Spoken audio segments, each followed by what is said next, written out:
Hey, all right. I just want to take a moment. I've been sharing some shorts for the very first time on YouTube, have restarted this channel that I opened up 6 years ago when it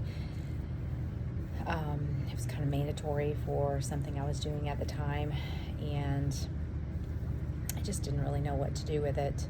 And, that's how life works sometimes. It takes life circumstances, life situations to help us really understand what the meaning of life is and what maybe our purpose is, or, something that's just on our hearts, or a passion something we really care about.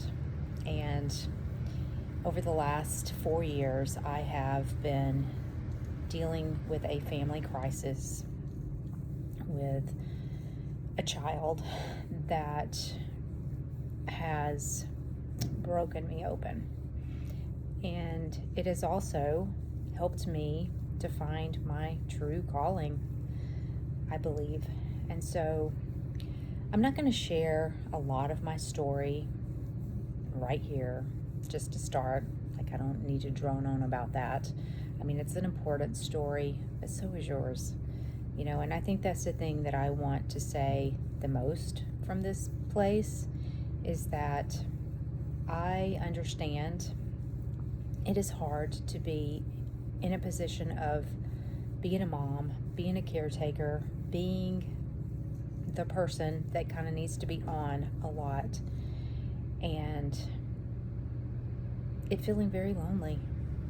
This journey of being a mom, first of all, being a caregiver,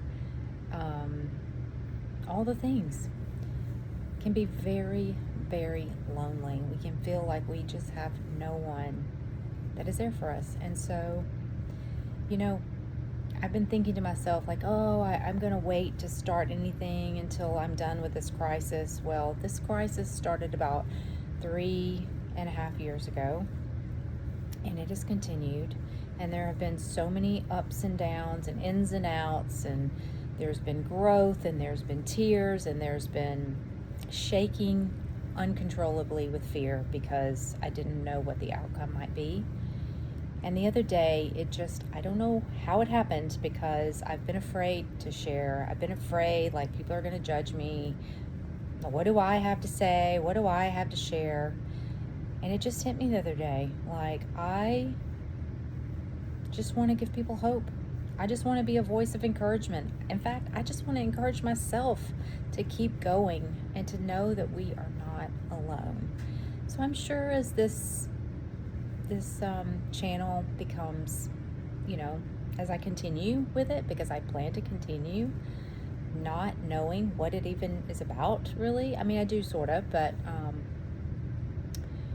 it's becoming clearer every day of what it is I need to share and be. And so my story will come out. It's a multi-level story, as I'm sure many of you have as well. And I'm just thankful for having a platform, a place that I can come and hopefully share hope with you, and share a hand, share a heart. One of my favorite things to do for myself, to calm myself when life feels kind of unbearable, is to put my hand on my heart. It brings you back to yourself. It brings you back to reality. It brings you back to this moment, because our brains don't want to stay in the moment. They want to either go back to the past, or it wants to forward, think and worry, build up all the anxiety. And so when you put your hand on your heart and you just take a breath, it can actually shift the energy for you, so that you can take on your next moment, even when it's really hard. So I just wanted to say hi in a little bit more formal way. And yeah, I'll see you in here. Bye.